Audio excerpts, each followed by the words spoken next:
Okay, hi everybody. My name is Roya Amir Soleimani. I use she, her pronouns. I'm the Artistic Director and Curator of Public Engagement at PICA, which is Portland Institute for Contemporary Art. And I've been involved in helping to run the Precipice Fund program since its inception in 2013. And I'm gonna let the three other folks on our team introduce themselves and then we'll get going. Kristen, you wanna go first? Sure. Hi, my name is Kristen Kennedy. I use she, her pronouns, and I am the visual art curator at PICA and also one of 3 artistic directors. I'm also an artist. Kevin? Hi, everyone. My name is Kevin Holden. I use any pronouns or my name, and I am the programs assistant here at PICA. I work very closely with Roya and Kristen, and I will be working with them both on the Precipice Fund for this round. I'm also an artist based here in town.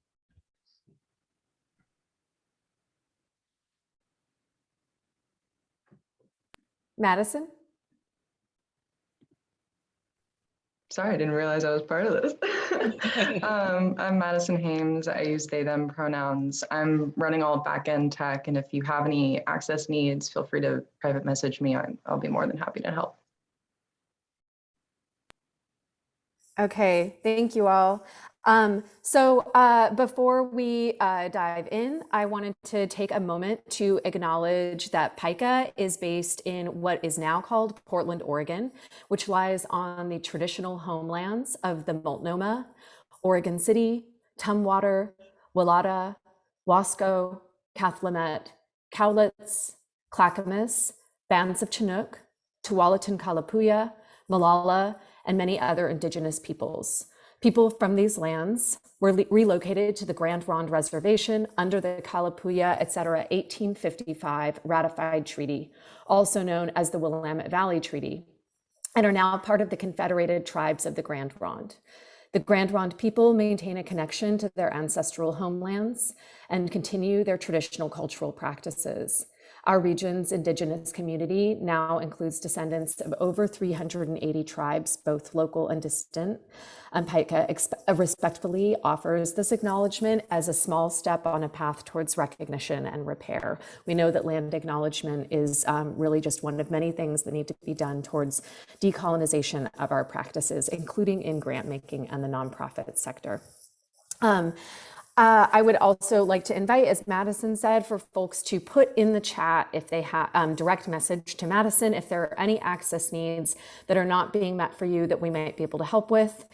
There is a live transcript and closed caption functioning that you can enable. We are recording today's session, but we're going to stop recording before the Q&A conversation begins so that you're not uncomfortably voicing your questions in something that then lives in a public platform, so to speak. You can also put questions throughout the presentation in the chat, which are going to be collected and then sorted through and included in the Q&A, which will come later. So speaking of Q&A, I'm just going to take a moment to kind of walk through the flow of the time we're going to spend together before we really get going. So we're going to spend about an hour and a half together max. It might not go that long. It really depends on how many questions folks ask in the Q&A portion of things. But we might take about an hour for moving through the slideshow and kind of explaining and introducing the program, which some of you might be more familiar with than others. The idea here is really that we're going to keep moving along, but that you can take your own breaks as needed. You can keep your camera on or off. You will be muted until the Q&A portion of things, so just note that. If you miss anything during the break, we're going to be making this presentation available as a recording of the presentation portion on our YouTube, which we will link to from our website sometime early next week, so you can revisit this whole thing. We'll also make the slideshow that we're going to be sharing through the screen here available as well. So you can always revisit any few minutes that you might miss if you need to, run to the restroom or take care of something. So don't worry about doing that. Again, Q&A process, you can put questions in the chat at any time. We might also cover things that we may just not have gotten to something that you have a burning question about. So if you do ask something that we then cover later, we may not include your question in the Q&A, if that makes sense. And then let's see, finally, I guess that covers it. We're going to be moving through an introduction of the program. We're going to talk about some sample projects that have been funded in the past, so you get an idea of the kinds of things that Precipice Fund is looking to support. We're going to give you an overview of the application process. The application is already available. A link to it on its submittable platform is available at precipicefund.org. And we'll talk about all of that. We'll talk about selection criteria, eligibility, and also budgeting, how to fill out the budget form that we've provided that you're meant to use with your application, and some tips on budgeting and costing out your project and filling out that form. And then really there's always some stuff in the Q&A that comes up that is interesting for everyone and we didn't necessarily get to or anticipate in the presentation. We've done many of these, but it's been a couple of years because the last 2 years we have redirected Precipice Fund grant funds to emergency relief aid for artists in the wake of COVID-19. So we haven't awarded artist project funding since 2019. So we're a little rusty, but so give us some grace. But I think we've reminded ourselves of most of it, and you'll see this in the presentation. But an important thing to note is that this spring 2022 round, we are concentrating only on the Portland area, not on Astoria and Eugene, as we try to reestablish the program. So that's a new thing. We will touch on that in the presentation. I think that covers the general housekeeping. Kristen, Kevin, did I miss anything? No, it's very thorough. Thanks, Roya. Okay, great. So Kevin, I think we can start the slideshow, if that's okay.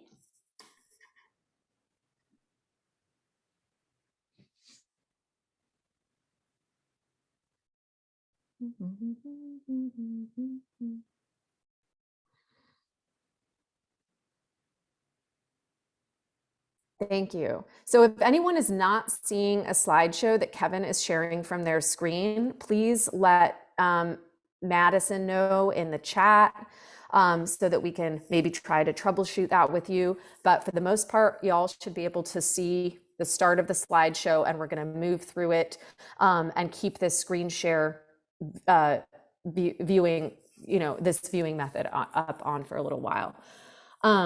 Okay, so this is round 10 of Precipice Fund, which includes the last couple of years of emergency relief aid that we were doing, which were rounds 8 and 9.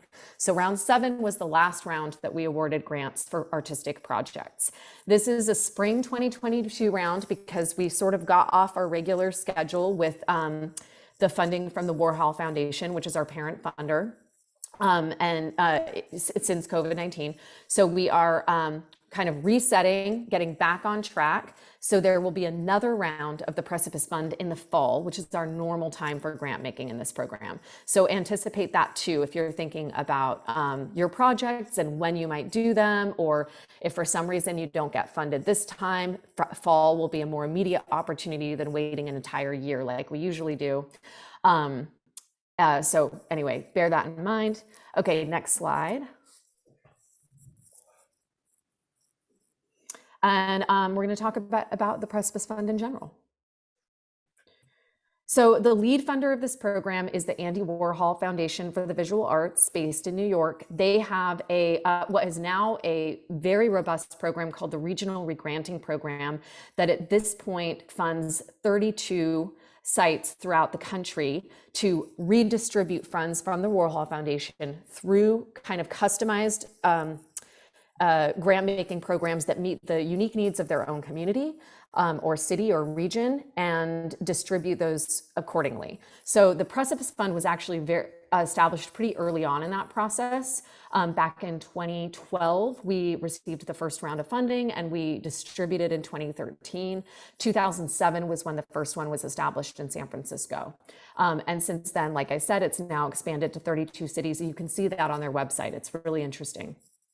So PICA Portland Institute for Contemporary Art is the administrator of the funds. So we kind of pass them through and we develop the process and the program through which applicants, artists apply, and a jury panel is brought together to make those decisions, et cetera. As some of you might remember from before, the award amounts range between $500 and $5,000 each. Most projects end up asking for $5,000, but some of them really only need a few $100s to make it happen. So we've always kept that lower amount as an option. Okay, next. Okay, I'm gonna hand it to Kristen. Thanks, Rhea. So one of the things that was on our mind when we started going to the Warhol Foundation to ask for this funding is that we recognized that there were a lot of barriers to funding faced by independent artists, projects, and collectives across the United States, but specifically in Portland at that time. And Portland has always had this rich history of artist-run projects, spaces, one-off kind of events that have really been important strength in between the interstitial spaces of like larger institutions, mid-sized institutions like PICA, and smaller commercial and non-commercial gallery spaces. So that activity is so important, but it was just existing on fumes, right? So we wanted to get money into the hands of artists to do these temporary projects, and particularly those ones that serve as a source of support for local artists that enrich the broader regional art ecology. We encourage applications from first-time grant writers, artists from unrepresented communities, and artists and projects that reflect the region's diversity of cultures, identities, aesthetics, and contemporary creative practices. Individuals in school are eligible to apply. So if you're a student, you're eligible to apply, which is kind of rare in the grant-making world. First-time grant writers, artists, other people, they may not have like in their back pocket that perfect language for a grant. That's okay. With the Precipice, we really want you to use your own voice to describe your project. The questions are really simple. One of the interesting things about the Regranting Fund across the United States is that each community develops it based on their place, their institution, and their community's needs. So there's a lot of self-determination there and how the grant is formed, the kinds of questions we ask, how we rate it, how we operate in a panel, and it can always change. Whereas other kinds of systems are more fixed for a variety of reasons. We can be mutable. Individuals currently enrolled in a degree-seeking program are eligible to apply. Applicants must be at least 18 years of age. And just another kind of reminder that we were giving out funds sometimes anonymously over 2 years because of the pandemic and its impact on artists and projects. And as we're reestablishing, we're going to focus on Portland, and then perhaps for the fall or other times we'll reemerge trying to support other regions of Oregon.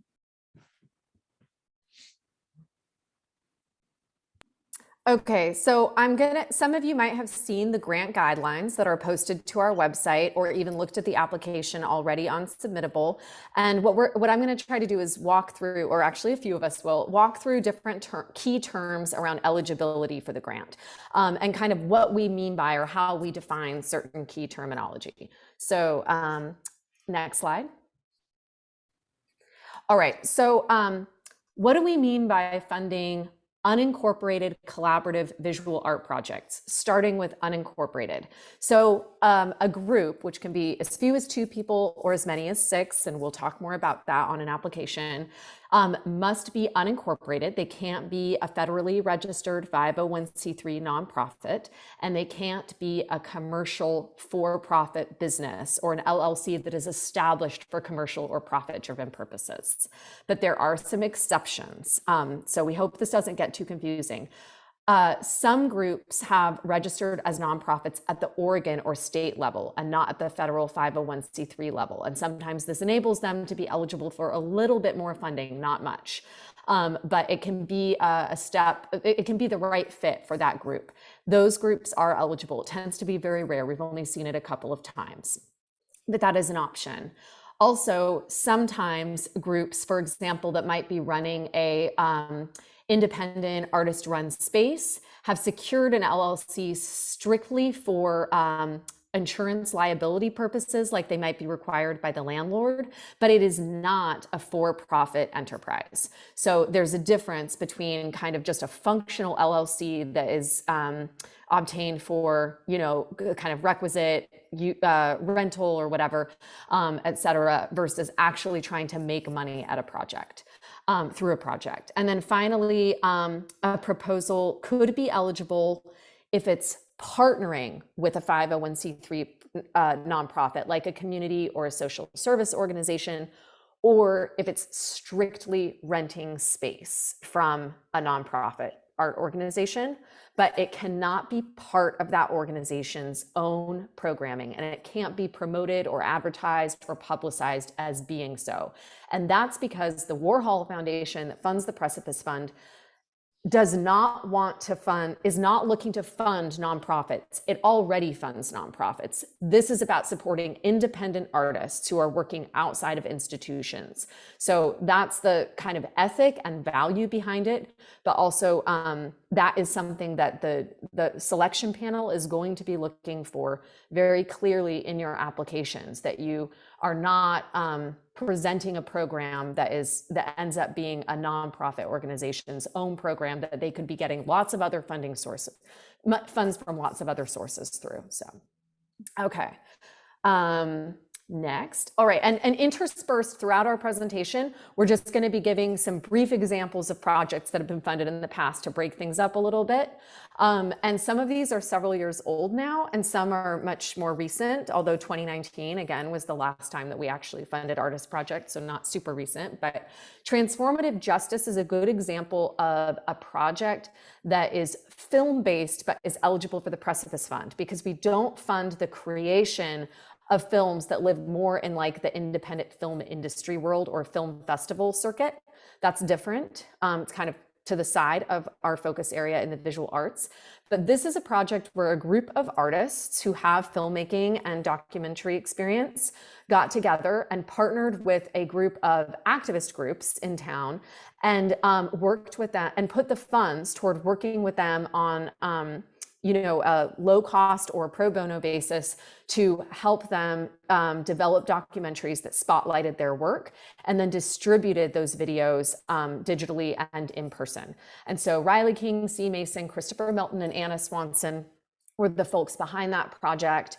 And it met some of the social justice values of Precipice Fund, which we're not exclusively focused on that, but it's something that the panel definitely values and looks for. And also the artistic lens that they brought to the work, the collaborative spirit of it, kind of the intersection of activism and art, contemporary art, and the way that folks sort of described how they were approaching the project experimentally as well. That was, I want to say, maybe 2016. Okay, next. Okay, Kevin, would you like to share Collaborative? Absolutely. So what does the Precipice Fund mean when we say collaborative? To be eligible, a project cannot be a solo artist's individual project, and a project must involve at least 2 artists in its organization, production, and presentation. The primary contact serves strictly as communications point person during the application process and grant funding process. At least 1 collaborating artist must also be listed, with a maximum of 5 collaborators or 6 artists total, collaborators plus primary contact.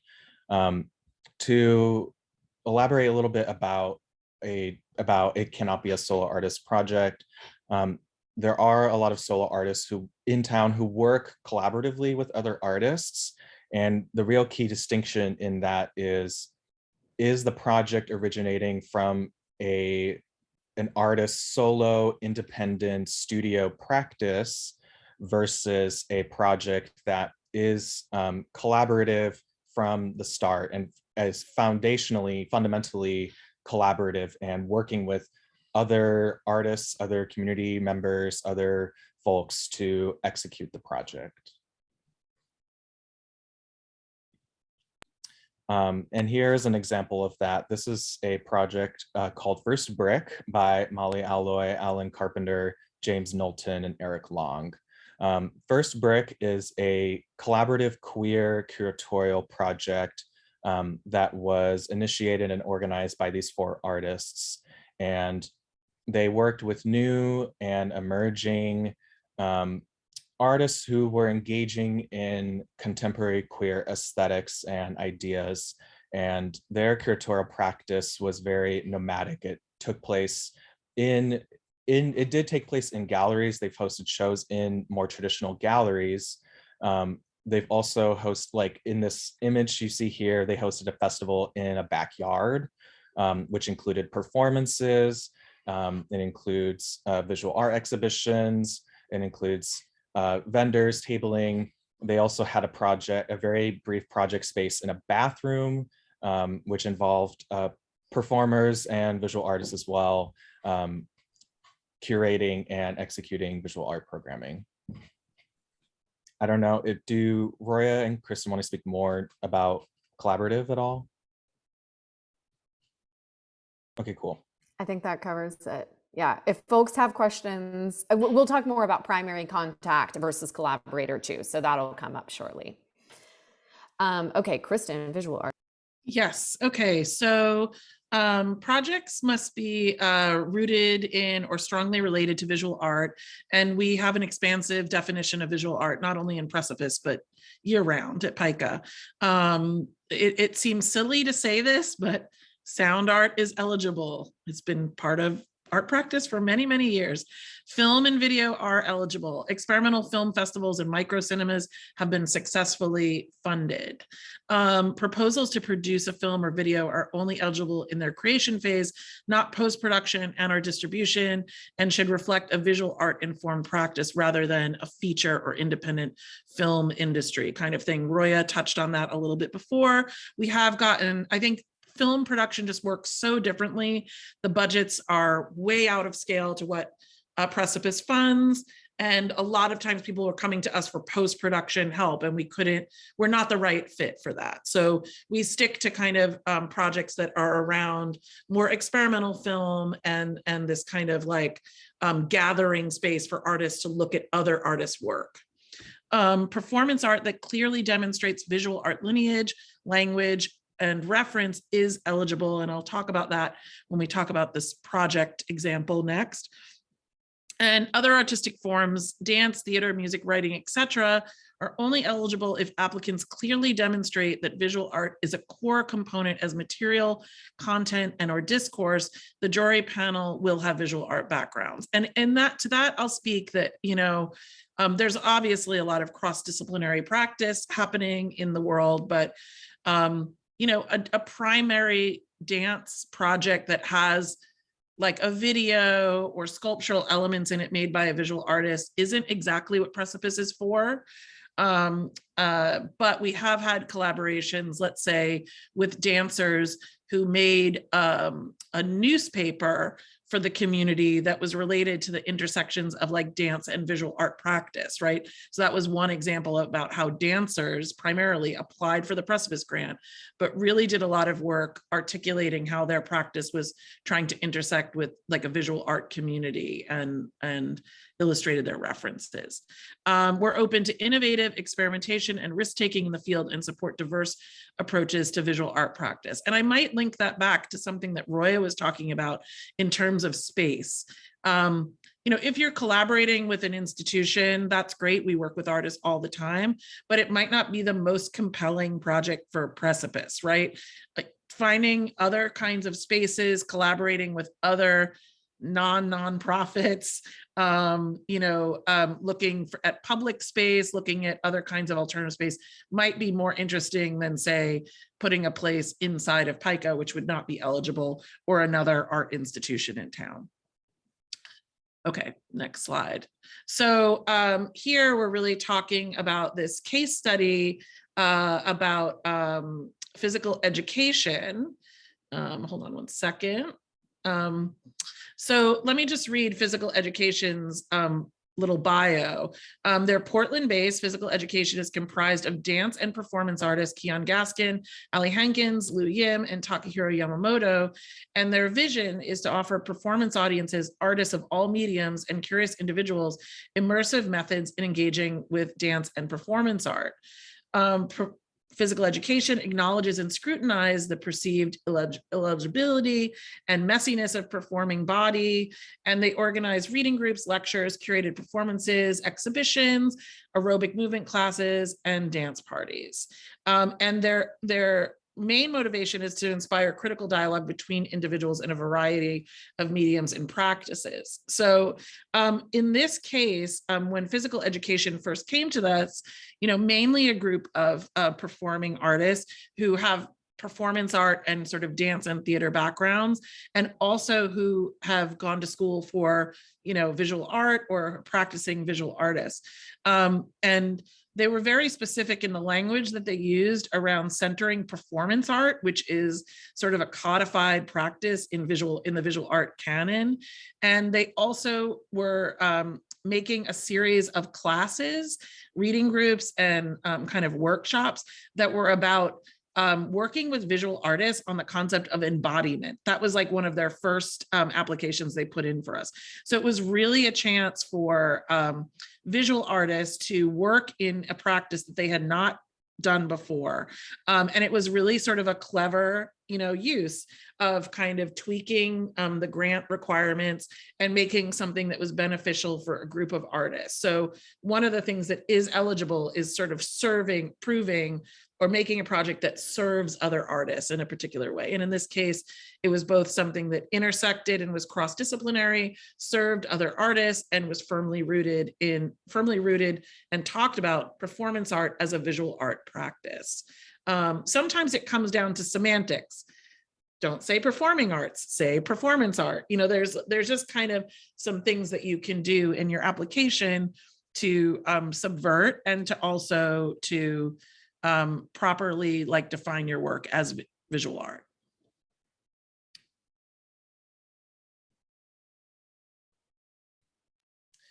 All right. What does the Precipice Fund mean by project? So for the Precipice Fund, the concept of project is very broad. If it meets core eligibility criteria, a project might take the form of many different things, including a curated exhibition, program or series of events, a one-off artistic project, a publication, a festival, a website or online project, a residency, workshops, or other learning opportunities by and for artists, as you saw in the last example with physical education, operations and or ongoing programming of an independent, unincorporated artist-run space. And there are many other possibilities for eligible proposals that are not listed here.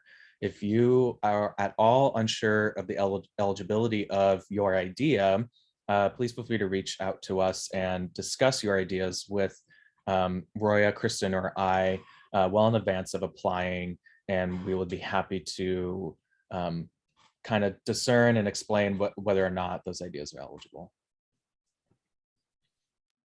Thanks, Kevin. And that reminds me that once we wrap up the slideshow, we will mention another opportunity for asking questions and talking with staff about your proposals, which is going to be a series of first come, first serve based on sign up, one-on-one 15-minute Q&A sessions on Zoom with staff members of Precipice Fund and applicants. So that will be another chance to talk through your ideas, especially if you have questions or concerns about eligibility or if your project is the right fit for the program. So we'll mention that. It'll happen in April. Another project example is called Monday Salon at the Living School of Art. This was kind of a project within a project. The Living School of Art is a series of ongoing programs and activities within a low-income, primarily refugee and immigrant concentrated subsidized housing community in somewhat East Portland, that the artists live within, and organized with other residents to create, in this case, what was this weekly series of sharing creative and cultural practices from different members of that community that lived and worked on site. And so it really ranged from cooking classes to crafts to visual art to nail art, all kinds of stuff. There was a garden that projects were affiliated with, kind of a shared community garden. I'm not sure that Monday Salon is still going on, but Living School of Art is still active. It was also very intergenerational and largely focused on people who identify as women, sharing and connecting with one another. And sometimes with their children, or youth being present, especially when childcare, especially because it kind of functioned as an opportunity a little bit for childcare as well. So it was a really kind of expansive and complex project in all that it had to offer, very rooted in what that community said they needed and wanted, and how they defined a visual artist and experimental artistic practice. And so Amanda Evans, Eunice Tapia, and Natalia Zakaria were the primary applicants, but it touched a lot of people, which often happens as well, that there might be artists, I'll mention this later, but that participate in your project, but are not the collaborators in organizing it or executing it. And those are different things. So we'll mention, this is a good example of that, and we'll mention it momentarily. Next. Okay, so the geographical focus of Precipice Fund. There are a couple of phrases that we've used interchangeably in the guidelines and application. One is the greater Portland area, and one is in or near Portland, Oregon. What we're really trying to do is support projects that are going to take place and serve communities that are based in the city of Portland proper or the immediate adjacent suburbs. Because we try not to say Metro Portland, because technically that term includes a lot of other areas that are farther afield, including Vancouver, Washington, and we are not funding Washington-based residents who as primary applicants or primary contacts on the application. We're also not looking to fund projects that take place in Washington. The Warhol Foundation is expecting that we are serving our immediate geographical community with the funds that they give us. So that's important. So this is about projects that, using your best judgment, think about what it means to serve Portland, generally speaking, with your project. So again, grant making in Astoria and Eugene, if you were familiar with that, with the ways in which we served those communities with the grants previously, is on hold temporarily while we reestablish the program post-pandemic, or well, post-pandemic. Okay, a note about the term primary contact in relationship to the geographical focus areas. That person on the proposal, they need to reside in Portland or an adjacent suburb of Portland that's in the state of Oregon. This is to ensure that at least one grantee, if the project is funded, is based in the target region, and that person is easily reachable throughout the application and grant making process. The collaborators on a project, which you're going to have at least one of, in addition to the primary contact, because there have to be at least 2 people collaboratively applying, and it might be more like 5. They can actually be based anywhere, including out of country. That's rare. We don't see that very often, but they can be. But again, it's still about funding projects that take place in the Portland area and serve the Portland area and its communities. So audiences, other artists, etc. So that's really considered heavily by the jury. So it's not about a collaborator from elsewhere serving their community, their geographic communities through Precipice, and that's an important distinction. But they might be cooperating with an artist or artists here to make something happen creatively together. So their involvement should still serve a local interest. I think we talk about this in one more slide, but just important to note that collaborators and primary contacts are not considered differently as applicants or as artists or as grantees. Everyone is equal within the application. It's just that the primary contact is the person that we're calling and emailing and is our first point of literally our first point of contact. It's a functional role, essentially. Okay, next. Oh, there we go. Primary contact and collaborators. All right. So one project collaborator must apply as the primary contact. They're going to be the main person that we're communicating with throughout the application process. And also, if the project is funded, then the grant making process as well. They're not the lead artist, and they shouldn't be considered or act like that or function like that. We are looking for genuinely collaborative projects to support. So everyone is considered equally, and they're recognized as such when we put out the press release of the grants that were awarded, when we have an event that announces everyone, when we list people on the website. Everyone who is a collaborator on that project is named in alphabetical order. Primary contacts are the ones that need to be based in Portland or adjacent suburb in Oregon. Collaborators can be based anywhere. In addition to the primary contact, you're going to list all the other collaborators inside of the application, and a distinction between people who qualify as collaborators and other artists that might be involved in the project in some way. Collaborators are the group of people who are co-organizing and coordinating the project, and that's their responsibility. They are planning it, they're budgeting it, they're executing it, they're working on the application together. They might divvy up tasks, sure, like everyone has their own way of designing and distributing and delegating, et cetera, but they are executing the project collectively. It might be that that group is working with a few other artists to, say, present their work, like in a micro cinema or small film festival, or they're presenting an artist in an exhibition, or they're producing a publication and an artist is included in that. If that artist is not actively organizing the whole the project as a whole, they are not a collaborator, and you don't identify them as such in the application. However, they can still be named within the narrative of the application when you're describing what you're seeking funding for, who's going to be involved, represented, et cetera. So it doesn't mean that they have to be excluded entirely from being mentioned, but they're not considered a collaborator. You can only submit one application per round of Precipice Fund listed as the primary contact. But you can actually be named as the collaborator on any number of applications. I would be mindful, though, that the jury is going to be thinking about a fair distribution of funds, and will probably not be quick to support more than maybe maximum 2 projects that have the same applicant or the same collaborator, identical collaborators.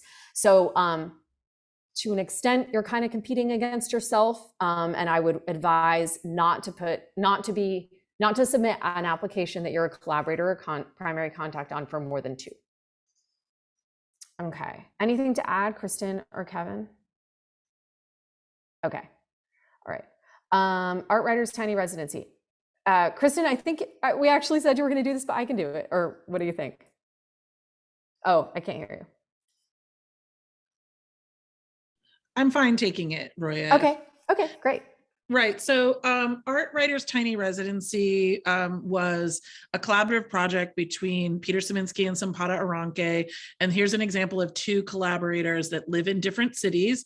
Peter was based in Portland at the time, and Sampata was based in Chicago.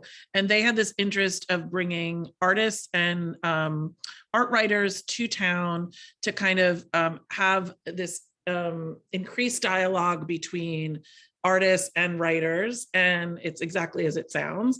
And they were here for a short period of time, worked in collaboration with specific artists, and then delivered a public talk in a small studio space at Peter's house. So it was open to the public. They had creative time in town where they were meeting with lots of different artists and consulting with them about their practice. The residents selected sort of a subject matter to write and present on that included sometimes their research work, information about regional artists and concepts, and then presented it to the public for free and engaged in the dialogue with the audience about the work. I can't remember exactly how many residents they brought, but their budget reflected paying the artists, sometimes travel and housing, and talked about the collaboration between Sampata and Peter and how they would select various writers. They concentrated mostly on writers and scholars of color, and I think the project ran for just 1 year. So that's the other thing to say, is that, you know, some of these projects go on for many years and become, you know, almost like mini institutions in town. But Precipice really was started to allow artists to take on these sort of temporary, interesting experimental projects. So it can be short term, it can be really influential, just by, you know, reflecting the time.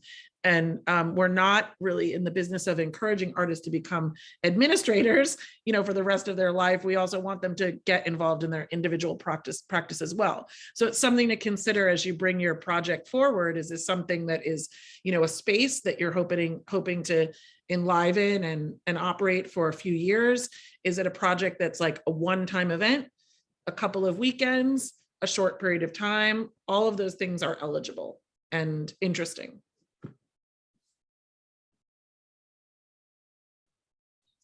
All right, so I will be going over the application process of the Precipice Fund. So as many of y'all probably might know, the application has been open since Tuesday of March 15th. That's just a little over 2 weeks ago. And applications will close on Friday, April 29th at 11:59 p.m. So if you are going to save it to the last minute, you have until that very last minute to submit an application. Once it hits midnight, the application will close. So really send it in by 11:59 p.m. or earlier. The online application system that we use is submittable, and applications must be submitted through this platform. There are detailed instructions provided throughout the application, and the submission platform does provide tech support via email. And as Roya has already explained, while any project collaborator may help answer questions and source required materials for the application, the primary contact should be very closely involved in the application process. And the primary contact is the person who needs to be essentially the one submitting the grant on behalf of the project, and should be communicating with Roya, Kristen, or I regarding the content and materials of the application. Thanks, Kevin. So I'll pick up from here on kind of an overview of the content of the application, which again, some of you might have already seen. So the application within Submittable asks for, with word limits attached to each of these, a working project title. It does not need to be your final title or what you call yourself, just something that we can identify the project with and kind of signals what it's about, and a very brief summary that someone can look at and is kind of a snapshot of what you're proposing. Concept and goals, so kind of describing the overarching idea and what you hope to achieve with it. A possible site or venue where you imagine the project taking place, which could also be digital space or online. It doesn't mean that you have to stick with that, but it gives us a sense, or the jury, I should say, the selection panel, a sense of where you're imagining siting it, or what kind of spatial environment it would be situated in, even if it's not confirmed or specific or entirely specific. But it helps with understanding, is it outdoors? Is it in a recognizable art space, kind of, like an artist run independent gallery kind of venue? Or is it in a community center? Is it in a library? Is it in a park? Is it online entirely? Is it in, is it on Twitch? All of those things could be possible. An anticipated timeline, so how you imagine moving through the steps for producing the project. We know that these can shift. The panel knows that and understands that, but giving an estimate around when things will get done just demonstrates that you're thinking through the planning and feasibility of the project as a whole, and gives us a sense of within the grant period, which by the way is 1 year, and we mentioned this toward the end. So the grants are awarded at the end of June and must be completed by June 30th, 2023. Occasionally there are exceptions. Something gets extended a little bit, and we understand that happens. But that is the timeline that you're proposing to produce the project with the Precipice Fund money within. And then a few questions about sort of the public facing nature of the project, like who is it engaging, why and how will it be accessed, which relates in some ways to the intended audience too. It's okay if your project is not intended for everyone. You may have a very specific group of people in mind that it serves, or a community or a population. That's okay. Just share who and why. And then also, how does it support other local artists or local artists who are involved in the project? We're looking for the ecosystem of the Portland area to be supported with these projects. So it's not necessarily, I mean, we've seen projects that are kind of a mix of things, but it's not necessarily about having a bunch of like international artists whose work is shown in a big show here, unless there's a way of compellingly explaining why that exchange of like showing the work or sharing the work of international or non-local artists is important for this community. Like what our audience is going to get out of that, what our local artists going to get out of that. Is there exchange? Is there a public program? That sort of thing. So think about how it's benefiting the local community or communities, even if it involves artists from elsewhere. And then brief bios of each of the collaborators listed on the application. We also ask for some visual support material with some brief explanations of what the panel is looking at when they're viewing it. So up to 6, I think it's actually minimum 4, maximum 6 high quality images. We say high quality in the sense that just make sure people can really see what is intended to be seen. And we also know that documentation can be hard to obtain, hard to afford. Sometimes you don't have great documentation of a project or work that you've done in the past, but try to source things that, as much as possible, do justice to either the project idea or the projects and practices of the group from the past that give the panel an understanding of who you are and what y'all do. Optionally, you can provide up to 2 video or audio samples that would be a URL to something like Vimeo or YouTube or SoundCloud, etc. And those are optional, but we do need some still images that help to illustrate either the project concept, or because sometimes you might have a project that is already active and now you're seeking funding for it, or past work of collaborators or this group. And finally, the budget form. You'll need to upload that, which is available as a link on our precipicefund.org round 10 page that also has the grant guidelines. So that budget form, we're going to talk more about budgets, but that's something that you would download, fill out, and upload, but also within the application itself, there's a section for narrating it a little bit, to just helping us understand how and why you're proposing to spend the money the way that you outline in the budget. Or if there's something kind of confusing or not really self-explanatory, it's an opportunity to note that. So that budget narrative question will be in there as well. Next. So selection criteria. Projects must be submitted on time and meet minimum eligibility qualifications. Selection criteria includes, but is not limited to, artistic strength. I would say this is the strongest part of the application. It's what the panel really wants to be captured by your idea. So they want to know the broader vision of the applicant and their project proposal, the degree to which the proposal exemplifies innovative or experimental practice. We strive to exercise a broad and inclusive understanding of these terms, the potential to generate support and opportunity for other artists, primarily local or regional. The project's feasibility. Have you illustrated the capacity to carry out and complete the project within the grant period and with available or anticipated resources? And we also, like with this, I would say that we know that if you're a first-time grant person, it's like, how do I prove I can do it? You know, it's really going to be in how you articulate and describe the project. It's also about asking yourself and your collaborators questions about what is sustainable for you.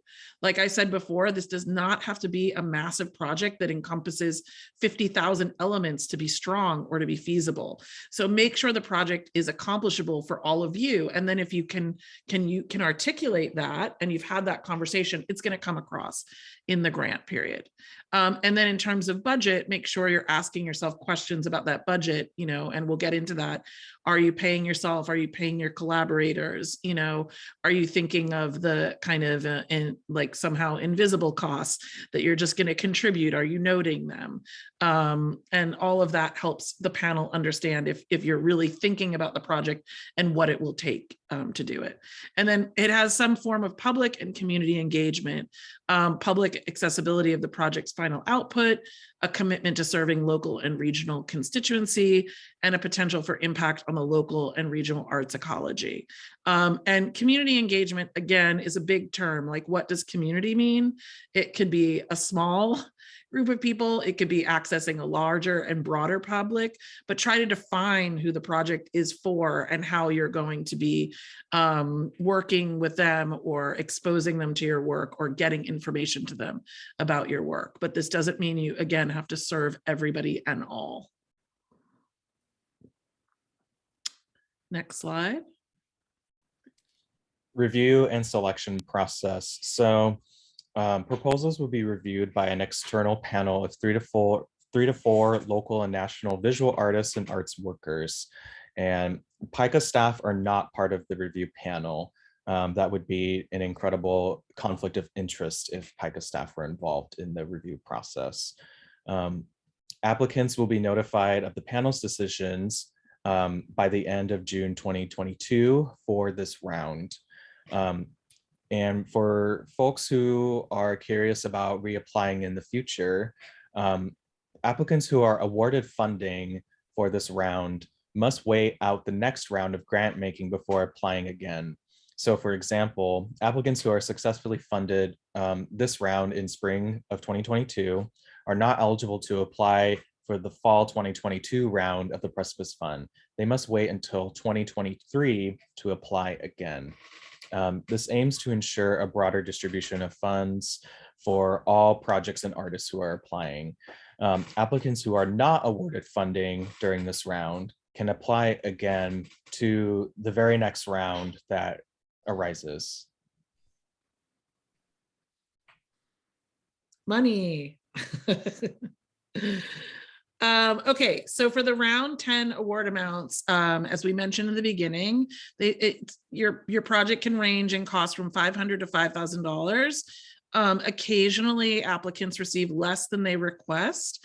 For example, a proposal requesting $5,000 might receive $4,000 based on the panel's perception of the project's needs. The Precipice Fund is committed to the success of all grantees and will never award less than what is requested if reduced funding will hamper the health of the project. This is the exception, not the rule. We've had to do this very rarely. Usually we're trying to fund more projects, right? We're like, we're looking at one project and saying, they have a funding source from outside and they came in at the top of the budget. If we gave them $500 less, this project could succeed. And if we gave $500 more to this other project, we could fund them, right? And so the panel is, and we try not to do too much of that though, because what we really want from you is to really think about your budget and ask for what you need. And we don't want to cobble that too much. So this happens, as we say, in very rare cases. And sometimes we even reach out to the artist before we make the decision and say, here's what we're thinking. Is this going to really hinder your project? And we have a conversation before we make those kind of financial changes to the budget. Distribution of funds. Announcement of grantees and disbursement of funds will take place by the end of June 2022. Roya, can I ask you a question on the next slides? I can't remember if we go into how we can distribute funds. Yes, we do. It's okay. a little bit later, but we do Okay, touch on that. And also forgot to note here that in total, we're distributing $60,000 in this round. Right. Yeah. And we also don't expect many projects to come in at $500. We've kept that in because there have been some in the past. Let's say somebody's like, I want to do a poster project where I'm putting, wild posting outdoors, and I need $100 for paper. I'm going to silk screen them, and I'm going to pay myself $400. I'm going to pay my collaborator, and I are getting $200 each. And it's this outdoor public project that's about this. I'm like, okay, that's great. That's all they needed. But we recognize that to actually make a project happen in this day and age in this town will likely require more investment than that. But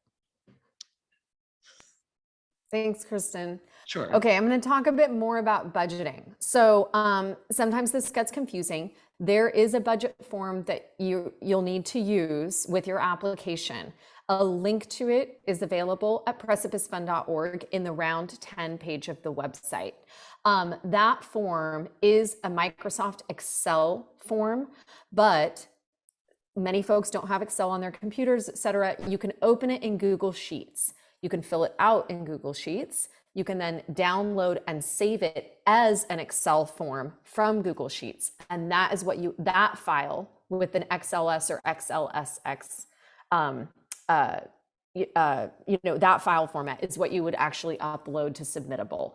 This is so that we can keep uniform and the jury is not looking at a million different versions of budgeting that are hard to compare or can be difficult to understand. Another advantage of using this form is that we've actually set it up to auto calculate your totals, which can help with less margin for error, and it's totaling things out as you move through it. It also gives you an error message if your expenses, what you're saying it's going to cost to do the project, doesn't match what you say is going to be the anticipated income. Because when we will move through. You know what? I'll save it. I'll detail that when we get to the budget form and we're walking through it. We'll do that in a moment. But that's where your budget form lives. And that's the format you're going to use to upload. In thinking about how you're filling out that budget form and kind of monetarily valuing your project, labor, et cetera, we're really looking to see that you as the artists or the applicants is probably a better word. You don't necessarily have to identify as an artist to apply for Precipice Fund, but the collaborators on the application pay yourself. Even if it's just an honorarium, which is not equivalent to a fair hourly wage, right? It's just kind of, it recognizes symbolically that you're being paid something for your time and labor and work. It's important to economize your practice and value artistic work. It shows that artists' labor deserves compensation. It helps you be conscious of your own time that you're putting in. And then we also expect for the artists who are invited to participate in your project, not collaborators necessarily on the application, but the artists that you might be showing the work of or screening the work of or working with in some other way, they should be compensated for their time. That's an ethic of the Precipice Fund, and the panel will be looking for evidence of that. As a group, you and the artists that are involved in your project may decide that monetary compensation is not how you want to use the funds that you have at your disposal. And there's a consensual kind of agreement and arrangement around maybe other rewards or ways in which artists feel compensated and feel that their time is valued. But that should be made really clear. You don't want a panel looking at a budget going, oh, they're not thinking about paying artists. They're not thinking about labor equity in that way. You need to explain if it's not evident that artists aren't getting paid and why. In-kind expenses, this is a term that a lot of folks don't know outside of if you run a nonprofit, and that's very understandable. It's a little confusing. What it is the costs of a project that would be donated. So say that you're citing your project in a community center, and the room that you would normally have to rent for that community from that community center to present a program is being donated. So say it was going to cost $500, but it's actually going to be free. There's a column in the budget form for in-kind expenses, donated expenses. You're actually going to put that in there. One is that it helps the panel to understand that you are thinking about all the costs. You're not just forgetting to put the cost of the venue because it doesn't cost anything to you. The other thing it shows is it helps you understand the real cost of the project. Sometimes something that you think is going to be donated falls through, and you want to kind of be mindful, okay, like what is that actually going to cost? Maybe just thinking about that in the bigger picture, but also it helps you understand sort of what does this actually take? You know, if things weren't donated, then what would it really take monetarily to realize this project? What will I have to raise, you know, next year if I wanted to do this project again and the Precipice Fund isn't available because I have to wait a year before reapplying to do it again, that sort of thing. So the in-kind column is in there and is also auto-calculated. And then there's the income section. So the income section includes the Precipice Fund grant. You're going to put in how much you're requesting from us, because that would be a big portion probably of the income. And it can be the whole project. Like you can just do a project that costs $5,000 and ask for $5,000. That's actually not always the case with grants, but we're happy to be 100% of the funding for your project. It might also be that your project is going to cost $7,500. You need to show where you either have guaranteed income for that extra $2,500 or where you anticipate getting it. Are you going to run a crowdfunding campaign? Are you going to get individual donations other ways? Are you applying for other grants?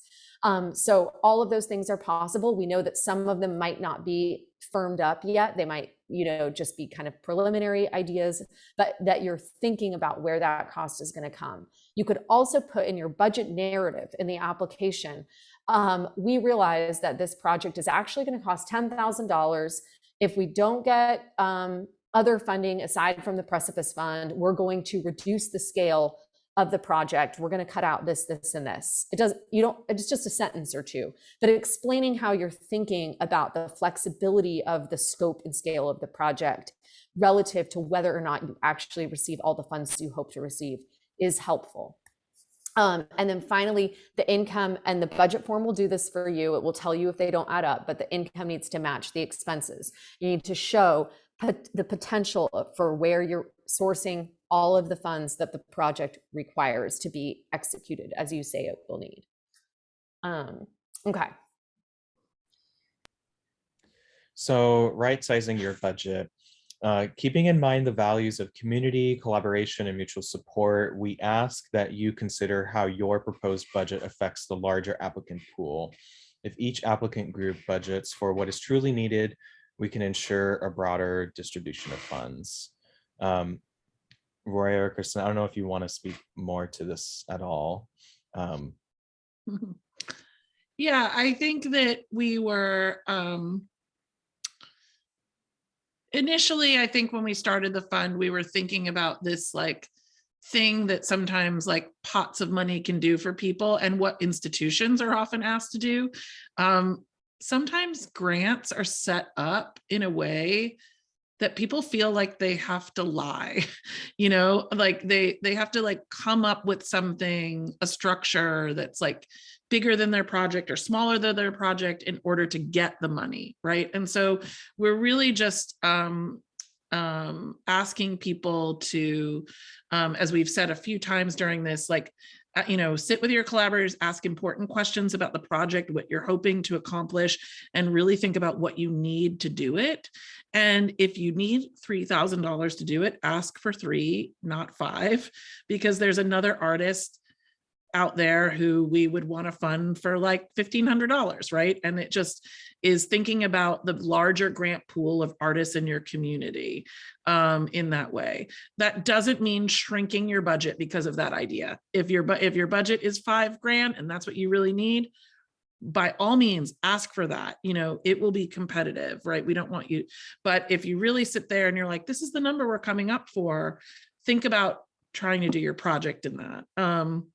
Something else I'll say is that, like, even at PICA, over the years, we haven't always done a great job of adding like a little contingency fund or something and just saying like, okay, the project we need 5, but we're really gonna kind of try to reserve some for unexplained, expenses and things like that. So also think about that kind of too, the what you don't know, right?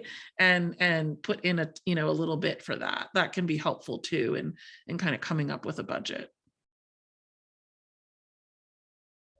I also wanted to mention that we have not asked in the application about a contingency, reminded me of this, Kristen, about what you plan to do if you really need to pivot because of, say, another outbreak of surge of COVID-19 or something. That's going to be really up to you and the collaborators on that team to decide what that looks like. But we, in the past, just so you know, we've been very flexible and understanding if that were to occur, and we would let grantees know if it becomes clear that we're all going to be contending with another, heavy surge of the pandemic, that we will, not expect things to necessarily go as you planned, that you may need to use funding differently, may need to execute the project differently. At the time in 2019, I don't think we even required people to fully fulfill the obligations of the grant because it was such an emergency crisis situation, really. So just to bear that in mind. You don't need to put in your budget, oh, we're saving this in case of pandemic or whatever. We will be flexible if and when the time comes for that.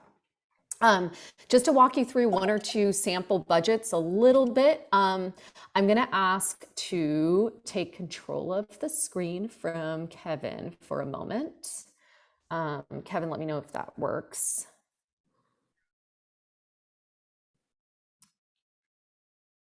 Okay, so I think it does, or maybe not. Did it work? Yes. I think I'm jumping around, sorry. Can folks see my cursor? Yes, okay, great. And I'm gonna zoom in myself just a little bit here. Actually, let me zoom back out to 100. Okay, so this was for Tiny Art Writers Residency, which Kristen mentioned as one of the funded projects. I don't know where my cursor went. Okay, there it is. Seems like it's disappearing. Is my cursor disappearing? Yes. Okay. You know what? I'm going to try talking through this without pointing at things, but just try to follow my words. We're looking up at the top of this spreadsheet. And when you're looking at the budget form, it's going to look a lot like this. You don't have to keep these categories. We have suggested in there things that you might need to budget for or that help you think about the costs of a project that may not have occurred to you previously, but you can change any of those line items in that first left-hand column of expenses.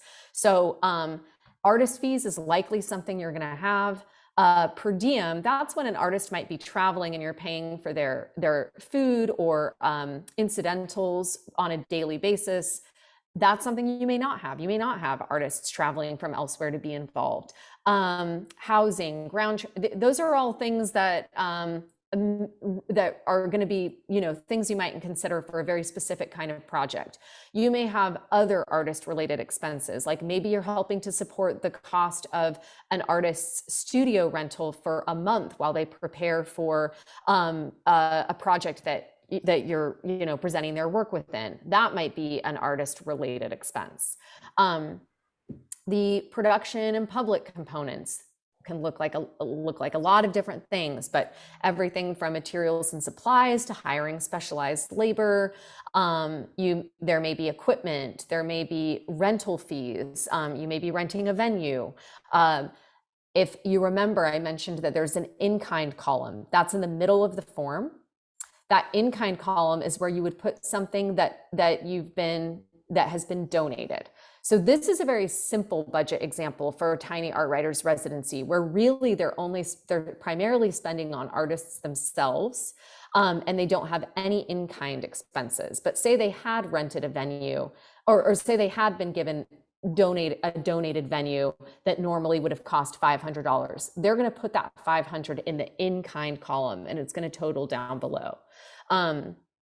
And, maybe you're marketing your project online primarily, so it's not going to cost quite as much as printing postcards or posters.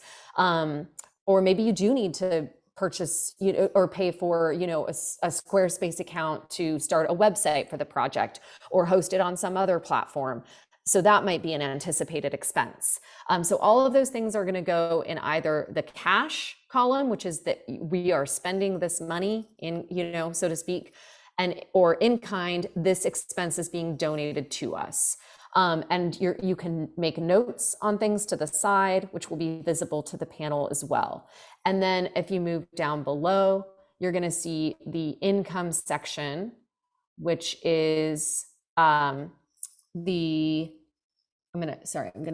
for myself zoom out just a little bit. So the income section there's going to be a space for the Precipice Fund grant. That's where you put how much you are requesting from Precipice Fund. So some of you might be requesting 5,000, some of you might be requesting 2,500. That's where that goes. And then if your project, again, is going to cost more than what you're asking Precipice Fund for, because you've said up above, like, yeah, it's going to take 6K to do this. Where is that other 1,000 coming from? That's where you're going to use these other columns. So it might be other grants, it might be other donations, which that could be in the form of, say, a Kickstarter too. A Kickstarter being a generic term for, crowdfunding. You might, and then the in-kind, that column is going to automatically fill in, so you don't have to worry about that. It'll be visible. Ticket sales, that's something we've seen on occasion, like people have an event and they actually charge something to help offset expenses. It's not about making a profit. It's usually about even more money going towards going to the artists, or in place of, say, seeking another grant to make up the difference for what it's going to cost to do the project. That's just, again, that's an example. Or maybe you're making a publication and you're going to sell some copies, and then you're going to have an online version that's free, but the sales of the copies might help to offset expenses. So that's sort of an example of walking through what those expense line items might look like, how you fill it in. And again, you can edit all of those. So anything that you're not going to use, like if you're not going to have documentation, although that is something to think about because it's important and it helps with other grants in the future. But if you're not going to have that, you just take out that column, delete it. And you may have things that don't appear here. You can add those. Okay, next slide. Oh, I have remote control. Okay, so I'm going to, for some reason, oh, I don't know what happened. Okay, I think I'm going to go back to you, Kevin. I'm going to relinquish control. Sorry.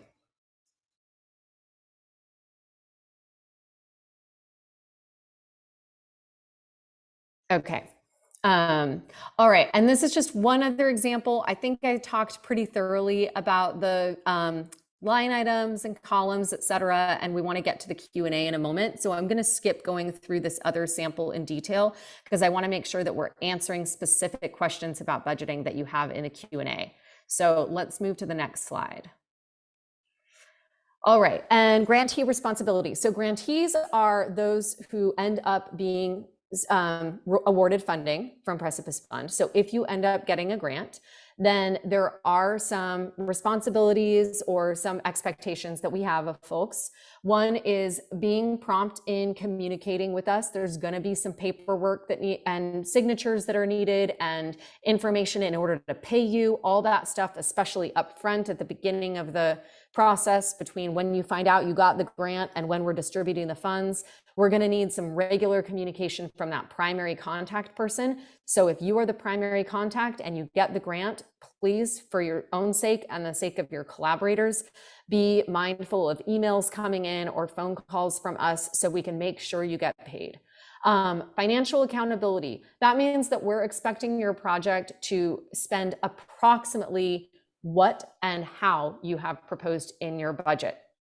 And that is just so that it remains faithful to the original proposal and what the jury panel got excited about and felt good about. So, we know that those things can fluctuate, but making huge changes that kind of affect sort of what how the project was originally proposed and how the selection panel was understanding and valuing it, that would need to be more of a conversation about is that possible with these funds. Submission of a brief project summary at the end of the grant period, which is 1 year. So by June 30th of 2023, and we will be communicating about this, of course, along the way, we would need to see just a brief project summary. You don't need to submit a final budget. There's a question about if you spent money differently than you expected, what that looked like, but you don't have to submit a final budget. You don't have to submit receipts. You don't have to submit an extensive narrative that takes a lot of time. We're trying to lower barriers to making things happen. Periodic project updates. We might ask once or twice in the course of that year, hey, what's happening with your project? How's it going? Do you have anything you want to share that we can post on social media to help publicize it? Or an event that you'd like us to let people know about. We can support in some of those ways, and it's just good for us to know that things are moving along. We're also available if you get stalled, if you run into complex situations. We're not mediators for collaboration necessarily, but maybe there's something that from our experience as administrators of artistic projects we can provide. But that is something important to note. If there is interpersonal difficulty among the team, that's not really something that PICA can advise on. We can't advise on taxes, etc. Legally, that's not possible. We're not professional mediators. So please bear that in mind. You're welcome to let us know if some things are coming up, but we can't be expected to solve that for you or with you. And then we'll have one moment for an informal presentation or conversation among the grantees that will be likely online. And that is usually at least halfway through the year of the 1 year grant period, if not even a little bit later. So that will come up, and that will be, it will be expected that at least one person from the group participates. And then the grantees are responsible for the tax liability that comes with grant income. Some of you may or may not know that a grant awarded to an artist, and this goes for any grant making in the arts, is considered income. So this is what Kristen mentioned earlier. This is something that PICA does and very few funders do, but it's really important to us that we make this an option. Instead of one person having to receive the full payment from the team of collaborators, it can be distributed among everyone evenly, or however you tell us you want it, because sometimes it would be a big tax burden for someone to receive a $5,000 check from Precipice Fund, and they be the only person who is on record as having received that $5,000 of income that year, especially when you're spending that money mostly not on yourself. And instead, it could be that you have 5 collaborators and you each get 1,000, or maybe it's really helpful for one person because of their economic position to actually receive all of the funds and everyone else receives nothing, but it's understood that the funds will be shared. But whoever needs to be written a check in their name, we will ask you for that, and we'll have a process for requesting that information so we can distribute check payments according to what you tell us is best serves your team's needs. And then we just kind of have to say awarded artists or the collaborators on the project are held legally responsible for all events, materials, and outcomes associated with those projects. So PICA is not responsible, Precipice Fund is not responsible, Warhol Foundation is not responsible. Okay, next slide. Kristen. Yes. So just some important dates and deadlines, and these are all available on our website as well, so you can revisit it there. And we're also going to be posting this slideshow there, and we'll have a video up, shortly after this session on PICA's YouTube page. So if you need to find this information again, the applications are opened on March 15th. We're going to do this the first time we're doing it, individual 15-minute Q&As via Zoom. On Monday, April 18th, we're going to have the signups go live, and then they'll close on Monday, April 11th. And that would be an opportunity for you to sign up to have, mini sessions with Kevin, Roya or I, to talk about your project ideas, to ask more questions that have come up since talking to your collaborators, and come with prepared questions, because it's not that much time, but whatever we don't know, we can also follow up with you on. We don't have this system yet about how we want to have you sign up, so pay close attention to the website for those details on the 18th. The application closes on April 29th at 11:59 p.m. Don't wait until 11:59 p.m. on April 29th to post your project. We have all been there. It's not great, because if anything goes wrong, we're not available to help. You really have to work with Submittable for tech support for the application. And so you'll want to, just give yourself a little buffer there. And then if any other questions or problems come up and you've tried to submit earlier, then we can try to step in and help. Right, but we can't help you at 11:59 on the 29th. So take heed. Mid-June of 2022, the applicants will be notified of their decisions. So we convene a panel, and then pretty soon, right after that panel, we start making calls to grantees and letting them know that they've been awarded. And then in late June of 2022, the grant recipient will have a public announcement. And then by June 30th of 2023, all of the funded projects must be complete.